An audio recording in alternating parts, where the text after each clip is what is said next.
இப்போ நம்ம வந்து வாழைக்காய் பஜ்ஜி தான் நம்ம செஞ்சுருக்கோம். இது நம்ம வந்து கடல மாவு வச்சு வீட்டில் ஈஸியாக செஞ்சிடலாம். பஜ்ஜி மாவு தேவைப்படாது. இப்போ வந்து நம்ம வந்து கடல மாவு வந்து ஒரு 2 கப் அளவு எடுத்துக்கலாம். நம்ம சேனல்லே வந்து ஸ்நாக்ஸ் ரெசிபிஸில் நிறைய போட்டிருக்கோம். அதோட லிங்க்லாம் கீழே டிஸ்கிரிப்ஷனில் கொடுக்குறோம். விருப்பப்பட்டால் நீங்கள் செக் பண்ணி பாருங்கள். நம்ம வீட்டில் செய்கிற எல்லா விதமான ஸ்நாக்ஸும் இதில் இருக்கும். இப்போ வந்து காரத்துக்கு தேவையான அளவு ஒரு 2 டீஸ்பூன் வந்து நம்ம மிளகாத்தூள் சேர்த்துக்கலாம். அரிசி மாவு வந்து நான் வந்து ஒரு 1/2 கப்பு சேர்த்துருக்குறேன். உப்பு தேவையான அளவு, கொஞ்சம் பெருங்காயத்தூள் நம்ம சேர்த்துக்கலாம். இவ்வளோ தான் நம்ம பச்சை மாவுக்கு நம்ம வீட்டில் மாவு ரெடி பண்ணுறது. நம்ம வந்து இப்போ கொஞ்சம் கொஞ்சமாக தண்ணி விட்டு நல்லா மிக்ஸ் பண்ணிக்கலாம். நம்மளுக்கு மாவு இந்த மாதிரி மாவு வீட்டில் இருந்து டக்குன்னு உடனே நம்ம ரெடி பண்ணிக்கலாம். நம்ம கடையில் வாங்குகிற பச்சை மாவு விட இது கொஞ்சம் நல்லாவே இருக்கும். நம்ம வாழைக்காய், பெரிய வெங்காயம் இந்த மாதிரி எதில் வேணாலும் நம்ம போட்டுக்கலாம். இப்போ நம்ம வந்து வாழைக்காயில் தான் செய்கிறோம். தண்ணி கொஞ்சம் கொஞ்சமாக விட்டு நம்ம வந்து கணக்கான பதத்துக்கு நம்ம கரைச்சிக்கலாம்.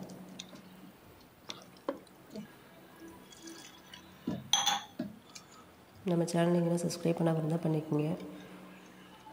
நாங்கள் போடுற வீடியோக்கள் எல்லாமே உடனே வரும். நம்ம சேனல்லே எல்லா விதமான சமையல் ரெசிபிஸும் இருக்குது. இப்போ வந்து நம்ம இந்த அளவுக்கு நம்ம நல்லா மாவை கரைச்சிக்கலாம். மாவை கரைச்சி எடுத்து வச்சுட்டு நம்ம வந்து இப்போ வாழைக்காய் சீவ ஆரம்பிச்சிடலாம்.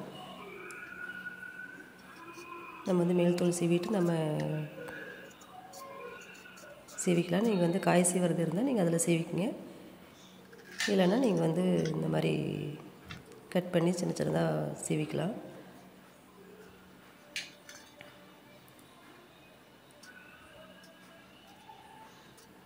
இந்த மாதிரி சொரியில் கட் பண்ணுறப்ப வந்து கொஞ்சம் பார்த்து பண்ணணும்.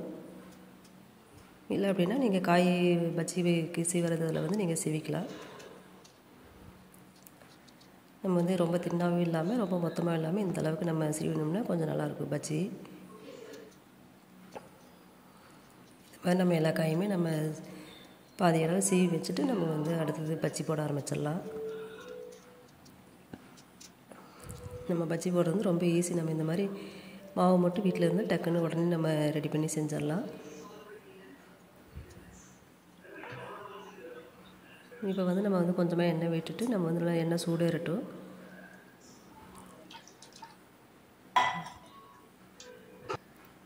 சூடேறினதுக்கப்புறம் நம்ம வந்து கரைச்சி வச்சுருக்கிற மாவு வந்து நம்ம நினச்சி எடுத்து அடங்காமல் போடணும் எண்ணெயில்.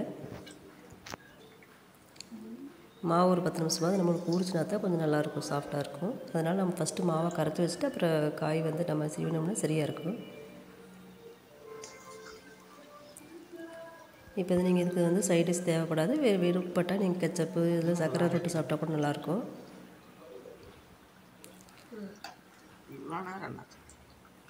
நீங்கள் சாஸ் கெச்சப் இந்த இது தொட்டதை விட நீங்கள் சர்க்கரை தொட்டு சாப்பிட்டு பாருங்கள், ஒரு டைம் நல்லாயிருக்கும். இல்லைன்னா சட்னி கூட வச்சுக்கலாம். இல்லை வெறுமனையே அப்படியே சாப்பிட்னா கூட நம்ம சாப்பிட்டுக்கலாம், நம்ம விருப்பம்தான்.